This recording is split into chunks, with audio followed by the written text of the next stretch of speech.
McCauley. I'm a Pray It Off in Syracuse, New York.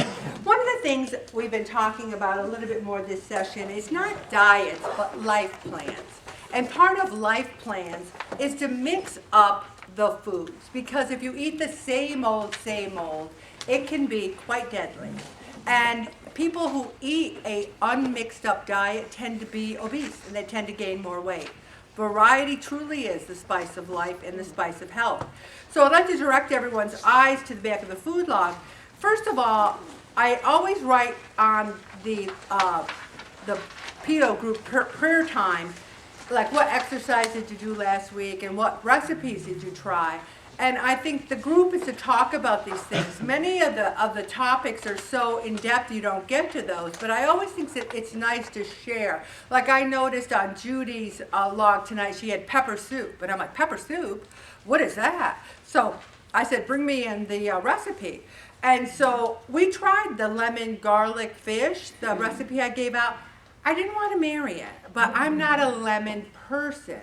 Like in the summer, lemonade isn't my go-to drink, you know. So, but we tried it, and it's okay. I wouldn't have it again, probably not, but I liked it. Did anyone have it? Yeah, yeah. Well, see, I'm a lemon person, so I loved it. You loved it, yeah. Now, so that's good that you tried it. Now, this recipe here is buffalo chicken sweet potato bake. It looks incredible. It's got boneless skinless chicken thighs. It's got sweet potatoes, bell pepper, white onion, any greens of your choice, a quarter cup, and I repeat, Pray It offers 1/4 cup of bacon. Also, it's got green onions and some hot sauce, paprika, garlic powder, and olive oil. And it's easy to make. You can make it vegetarian if you put tofu in it. And you can use rotisserie chicken to reduce your cooking time. If you do not have a Costco membership, it is worth the price to get one just to get their rotisserie chickens. They cost $4.99. They are honker and they are delicious. Bob and I will have a leg and a breast meal, and then I'll cut it up and I'll have it in my lunches. I like it cold, I like it hot, I like it mixed into things. It is tender, it's delicious, it's fabulous. I'm a huge proponent of it. And it's fresh, they are over there spinning around when you go in there, okay? So why don't you take a look at that recipe, and for goodness sakes, people, would just start mixing it up. Some of your food logs, I literally fall asleep. I have to have Bob come into my office and wake me up. And he goes, are you reading that person's food log again? I go, yeah, I am. Okay. Tonight we're going to talk about several different topics that I haven't really spent a lot of time in over the past 15 years. And one of them is, does eating slowly help you lose weight?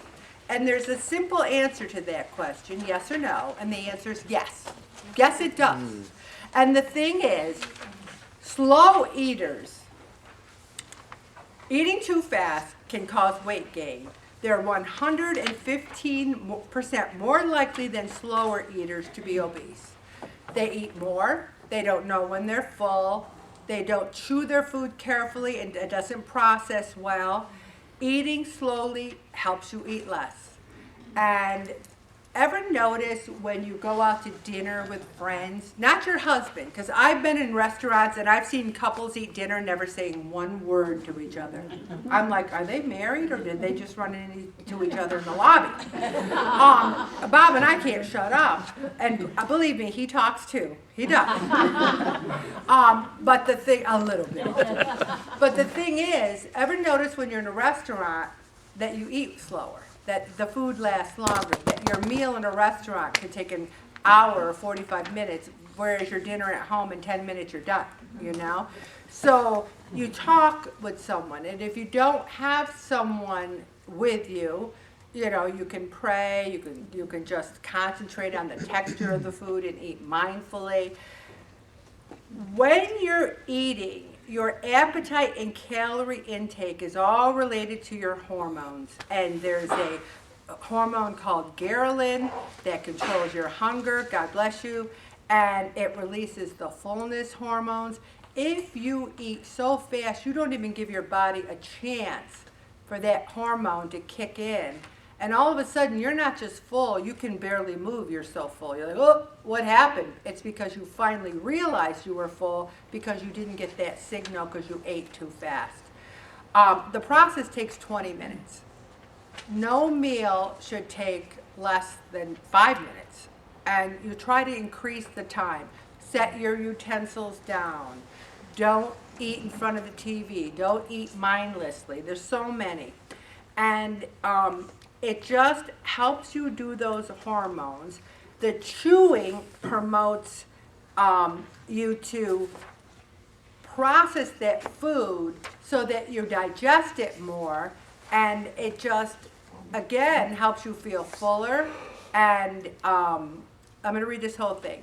Eating slowly may also improve your health and quality of life in other ways, including increasing your enjoyment of the food, improving your digestion, helping you better absorb nutrients, making you feel calmer and more in control, reducing your levels of stress.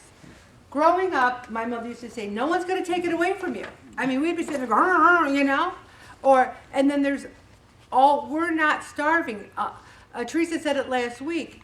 There will be other meals. There'll be other food. We can just take our time and enjoy the one that's in there.